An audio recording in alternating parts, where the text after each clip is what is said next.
अस्सलाम वालेकुम students, how are you all. उम्मीद है कि आप सब खैरियत से होंगे।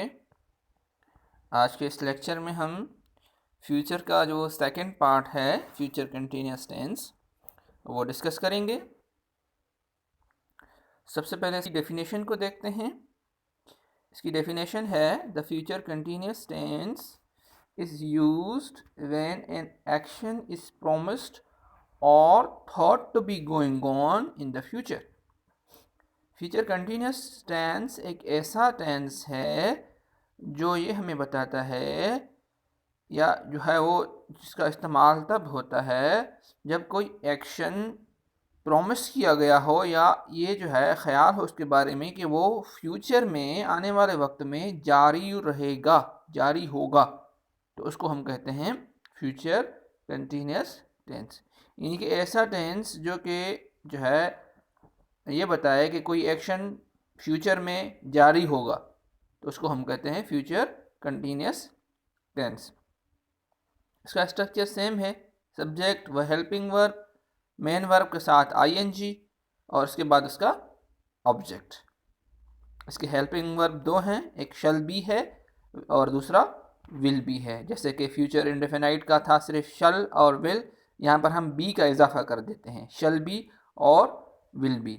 अब वही सेम रूल के जहाँ पर भी आए और वही एज अ सब्जेक्ट के तौर पे इस्तेमाल होगा, शल भी इस्तेमाल करेंगे, बाकी सब के साथ हम विल भी इस्तेमाल करेंगे। बाकी सब में जो भी सब्जेक्ट होगा, चाहे वो सिंगुलर नाउन हो, प्लूरल नाउन हो, दे हो, यू हो, ही हो, शी हो, इट हो, वगैरह वगैरह, तो उन सब के साथ हम विल बी का इस्तेमाल करेंगे। बाकी सिर्फ दो जो है आए और वही जब भी एज अ सब्जेक्ट के तौर पे इस्तेमाल हो तो उसके साथ हम शल बी का इस्तेमाल करेंगे। तो शल बी और विल बी इसके हेल्पिंग वर्ब हो गए। हम मेन वर्ब के साथ आईएनजी का इजाफा करते हैं। याद रखें कि जब भी कोई कंटिन्यूअस टेंस आएगा, चाहे वो प्रेजेंट हो, पास्ट हो या फ्यूचर हो, तो उसके साथ हम उसका फोर्थ फॉर्म जिसको हम आईएनजी मिला के बनाते हैं, उसके साथ वो जो है इस्तेमाल होगा। तो आईएनजी जो है हमेशा अगर प्ले है तो वो प्लेइंग हो जाएगा, अगर रन है तो रनिंग हो जाएगा, अगर रीड है तो रीडिंग हो जाएगा, वगैरह वगैरह। तो ये जो है टेंस हमें ये बताता है कि कोई एक्शन फ्यूचर में जारी होगा। आइए अब इसके एग्जाम्पल्स देखते हैं। इसके एग्जाम्पल में जो है I shall be sleeping at around 6 AM tomorrow, मैं कल सुबह 6 बजे सो रहा हूँगा। अच्छा, इसका आप नेगेटिव किस तरह बनाते हैं? नेगेटिव बनाने के लिए हम क्या करते हैं, शल और बी के दरमियान उसको नॉट को लगाते हैं। I shall not be sleeping at around 6 AM tomorrow, मैं कल सुबह 6 बजे नहीं सो रहा हूँगा। शल आई बी, यानी जब हम इसको इंट्रोगेटिव बनाएंगे तो इसको शल को सब्जेक्ट से पहले रखेंगे और बी को सब्जेक्ट के बाद। तो ये हो जाएगा shall I be sleeping at around 6 AM tomorrow, क्या मैं जो है कल सुबह 6 बजे सो रहा हूँगा, सवाल कर रहा है। उसके बाद इसका सेकंड जो है वो सेंटेंस एग्जांपल इसका ये है कि they will be playing at this time tomorrow, वो कल इस टाइम खेल रहे होंगे। They will not be playing at this time tomorrow, वो कल इस टाइम जो है नहीं खेल रहे होंगे। Will they be playing at this time tomorrow, क्या वो कल इस टाइम खेल रहे होंगे। She will be watching TV when I come home, जब मैं घर आया तो वो टीवी देख रही जब मैं घर आऊँगा तो वो टीवी देख रही होगी।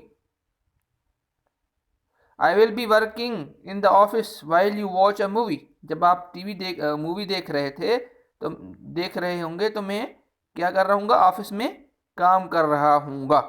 तो ये कुछ एग्जाम्पल्स हैं जो कि फ्यूचर कंटिन्यूस टेंस को समझने के लिए हमें जो है देखने पड़ेंगी। उसके बाद इसकी एक्सरसाइज है।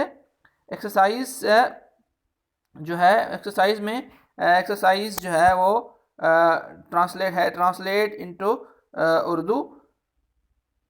ये जो कुछ सेंटेंसेस हैं आपको वो उर्दू में ट्रांसलेट करने हैं। I will be writing articles on different topics, Robert will be reading various kinds of books, they will be playing football in that field, Bob will be going to the library.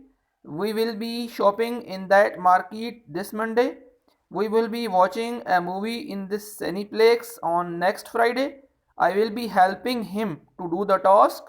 We will be going to enjoy the musical drama. I will be arranging all the necessary material for the program. ये जो है कुछ sentences थे जो कि आप लोगों ने जो है इसको एक्सरसाइज के जो है के तौर पे जो है इसको हल करना है। तो it's all about future continuous tense. तो अगली वीडियो तक के लिए इजाज़त दीजिए। अल्लाह हाफिज़।